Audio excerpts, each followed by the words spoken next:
Hi అండి అందరికి. మీషో నుంచి మంచి బడ్జెట్ లో పూజా ఆర్టికల్స్ అయితే ఆర్డర్ చేసుకున్నాయండి. ఎంత బాగా వచ్చాయంటే నిజంగా చాలా బాగా వచ్చాయండి. ఇంత బాగా వస్తాయని నేనైతే ఎక్స్పెక్ట్ చేయలేదు. ఇంతకీ ఏం ఆర్డర్ పెట్టానని అనుకుంటున్నారా? ఎప్పటి నుంచో పూజా మందిరంలో విగ్రహాలు పెట్టి పూజ చేసుకుందాం అనుకుంటున్నాను, కానీ పెట్టొచ్చో పెట్టకూడదు అన్న ఆలోచనలోనే ఉండిపోయాను. ఇక పంతులు గారిని అడిగితే 9 ఇంచెస్ బిలో ఉన్న విగ్రహం ఏదైనా సరే ఇంట్లో పెట్టి పూజ చేసుకోవచ్చు అని చెప్పారండి. ఇక లేట్ చేయకుండా ఆలోచించుకుంటా మీషోలో అయితే సర్చ్ చేశానండి. నేను అనుకున్న విగ్రహాలు అన్ని దొరికాయి. ఆర్డర్ పెట్టే కానీ ఎలా వస్తాయా అని చెప్పి చాలా భయపడ్డాను, కానీ నేను అనుకున్న దానికంటే చాలా బాగా వచ్చాయండి. ప్రతిదీ చాలా తక్కువ ప్రైస్ తో వచ్చాయి కదా, మంచిగా వస్తాయా లేదా అని చెప్పి చాలా భయపడ్డాను.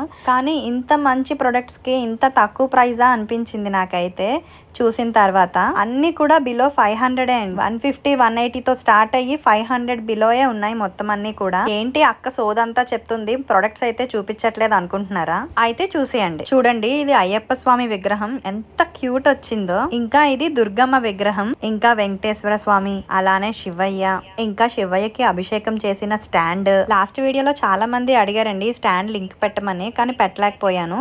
ఖచ్చితంగా ఈసారి మాత్రం లింక్ పెడతానండి. ఇంకా కుందులు, ఈ కుందులు అంటే నాకు చాలా ఇష్టం అండి. నేను ఎప్పటి నుంచో ఆర్డర్ పెట్టుకుందాం అనుకుంటున్నాను ఈ హ్యాంగింగ్ కుందులు. అమెజాన్ లో, ఫ్లిప్కార్ట్ లో చాలా బ్రాండ్స్ లో నేను వెతికానండి. చాలా కాస్ట్ ఉన్నాయి, 1000 2000, కానీ మీషోలో నాకు కేవలం 322 రూపీస్కి మాత్రమే దొరికాయండి. ఇది ఎటువంటి ప్రమోషన్ అయితే కాదండి, జెన్యున్ గా నాకు వచ్చిన ప్రొడక్ట్ రివ్యూ మీతో షేర్ చేసుకుంటున్నాను అంతే. ఇంకా శ్రీవారి పాదాలు, అలానే ప్రతి విగ్రహం దగ్గరికి చిన్న చిన్న దీపం కుందులు, ఇంకా బుల్లి ప్రసాదం ప్లేట్స్, ఇంకా దేవుడి పీటలు, విగ్రహాలు పెట్టుకోవటానికి చిన్న చిన్న పీటలు, అన్ని మంచి క్వాలిటీతో వచ్చాయండి. సో ఎవరికైనా కావాలి అంటే లింక్ అని కామెంట్ చేయండి, నేను మీకు డిఎం చేస్తాను. సో ఇవన్నీ పూజా మందిరంలో డెకరేట్ చేసి నెక్స్ట్ వీడియోలో మీకు చూపిస్తాను. సో నాలాగా ఎవరికి విగ్రహాలు పెట్టి పూజ చేసుకోవడం ఇష్టమో కామెంట్ చేసేయండి.